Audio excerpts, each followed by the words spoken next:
চট্টগ্রাম থেকে সংস্কার আন্দোলনের সর্বশেষ পরিস্থিতি জানাচ্ছি আমি সাইফুল ইসলাম। চট্টগ্রামের নতুন ব্রিজ সংলগ্ন এলাকায় এখানে সকাল থেকে আসলে দফায় দফায় কোটা সংস্কার আন্দোলনকারীদের সাথে সংঘর্ষ হতে চলেছে। আমরা ইতিমধ্যে যতটুকু জানতে পারলাম, যারা কোটা সংস্কার আন্দোলনকারী আছে তারা বলছিলেন তারা আজ বিকাল 3টা থেকে 4টা অবধি এই আন্দোলনের সমাপ্ত করবেন। আসলে আমরা এখন দেখতেছি নতুন ব্রিজ এলাকায় বিপুল পরিমাণ পুলিশ সহ বিজিবি মোতায়েন আছে। আমরা আপনাদেরকে দেখানোর চেষ্টা করতেছি।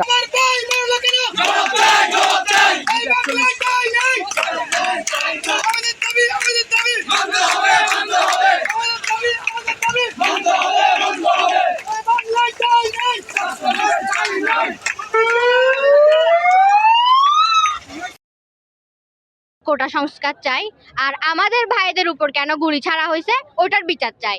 সাকিরা ইসলাম। আজকে এখানে কখন থেকে অবস্থান করতেছেন আপনারা? আজকে আমরা এখান থেকে 10টা থেকে অবস্থান করতেছি। 10টা থেকে অবস্থান করতে দেয় নাই অবশ্য, আমাদের কিছু অনেক স্টুডেন্টকেই মেরে হসপিটালে অ্যাডমিট করানো হয়েছে। পুলিশ হচ্ছে টিয়ারসেল দিছিল, মারছিল। আর হচ্ছে পরে আমরা কিছু কিছু দল লুকাই গেছিলাম, পরে একসাথে হয়েছি এখন কিছুক্ষণ আগে, এই 2 ঘন্টা আগে। এই যে আন্দোলন, আপনাদের দাবি কি আসলে? আমাদের দাবি একটাই, কোটা আন্দোলন হচ্ছে, কোটাটা থাকবে না। কোটা কি দরকার? কোটা যাদের দরকার তাদেরকে দেন, যারা অসুস্থ, যারা খাবার পাচ্ছে না তাদেরকে কোটার টাকাটা দেন। মেধার জায়গায় কোটা কেন আনতেছেন? যার মেধা আছে সে মেধা নিয়ে তার যোগ্যতা যাচাই করে সে সেই জায়গায় যাক, আমার কোনো সমস্যা নাই। আজকে স্বাধীন দেশে আমাকে কেন হাতে লাঠি নিয়ে নিজের আত্মরক্ষার জন্য লড়তে হচ্ছে? কেন লড়তে হচ্ছে? এটা কি আসলে স্বাধীন দেশ? আমাদেরকে জবাব দিতে হবে, জবাব দিতে হবে। যার মেধা আছে সে, একটা মেয়ে যদি 66 পেয়ে ঢাকা বিশ্ববিদ্যালয়ে চান্স না পায়, আরেকটা মেয়ে কেন 45 পেয়ে কেন পাবে?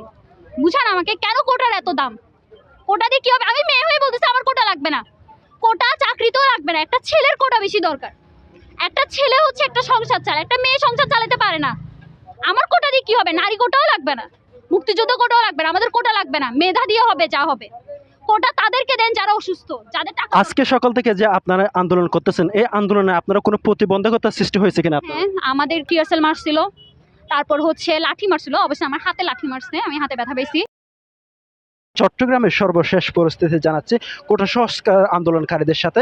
কোটা সংস্কার আন্দোলনকারী তাদের যে সারাদিন শাটডাউনের কথা বলেছিলেন, তার ধারাবাহিকতায় আজকে সারাদিন সারা বাংলাদেশ কোটা সংস্কারের আন্দোলন চলতেছে। এই মুহূর্তে নতুন ব্রিজ সংলগ্ন এলাকায় কোনো গাড়ি চলাচল করতে দেওয়া হচ্ছে না। আসলে এখানে বিপুল পরিমাণ পুলিশ এবং বিজিবি সহ অন্যান্য আইনশৃঙ্খলা রক্ষাকারী বাহিনীরা নিয়োজিত আছেন। আমরা যতটুকু শিক্ষার্থীদের সাথে কথা বলে জানতে পারলাম, তারা আজ বিকাল 4টা অবধি এই কর্মসূচি অব্যাহত রাখবেন।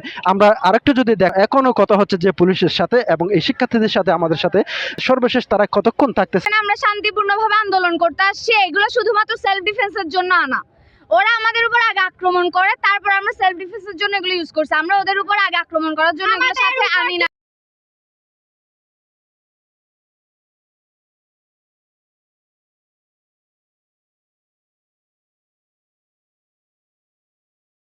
চট্টগ্রাম থেকে সংস্কার আন্দোলনের সর্বশেষ পরিস্থিতি জানাচ্ছি আমি সাইফুল ইসলাম। চট্টগ্রামের নতুন ব্রিজ সংলগ্ন এলাকায় এখানে সকাল থেকে আসলে দফায় দফায় কোটা সংস্কার আন্দোলনকারীদের সাথে সংঘর্ষ হতে চলেছে। আমরা ইতিমধ্যে যতটুকু জানতে পারলাম, যারা কোটা সংস্কার আন্দোলনকারী আছে তারা বলছিলেন তারা আজ বিকাল 3টা থেকে 4টা অবধি এই আন্দোলনের সমাপ্ত করবেন। আসলে আমরা এখন দেখতেছি নতুন ব্রিজ এলাকায় বিপুল পরিমাণ পুলিশ সহ বিজিবি মোতায়েন আছে। আমরা আপনাদেরকে দেখানোর চেষ্টা করতেছি।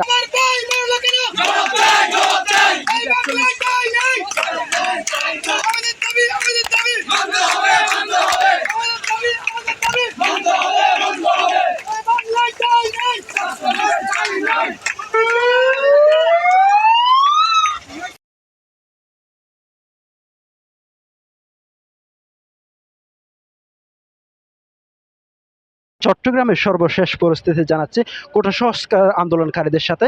কোটা সংস্কার আন্দোলনকারী তাদের যে সারাদিন শাটডাউনের কথা বলেছিলেন, তার ধারাবাহিকতায় আজকে সারাদিন সারা বাংলাদেশ কোটা সংস্কারের আন্দোলন চলতেছে। এই মুহূর্তে নতুন ব্রিজ সংলগ্ন এলাকায় কোনো গাড়ি চলাচল করতে দেওয়া হচ্ছে না। আসলে এখানে বিপুল পরিমাণ পুলিশ এবং বিজিবি সহ অন্যান্য আইনশৃঙ্খলা রক্ষাকারী বাহিনীরা নিয়োজিত আছেন। আমরা যতটুকু শিক্ষার্থীদের সাথে কথা বলে জানতে পারলাম, তারা আজ বিকাল 4টা অবধি এই কর্মসূচি অব্যাহত রাখবেন। আমরা আরেকটু যদি এখনো কথা হচ্ছে যে পুলিশের সাথে এবং এই শিক্ষার্থীদের সাথে আমাদের সাথে, সর্বশেষ তারা কতক্ষণ থাকতেছে?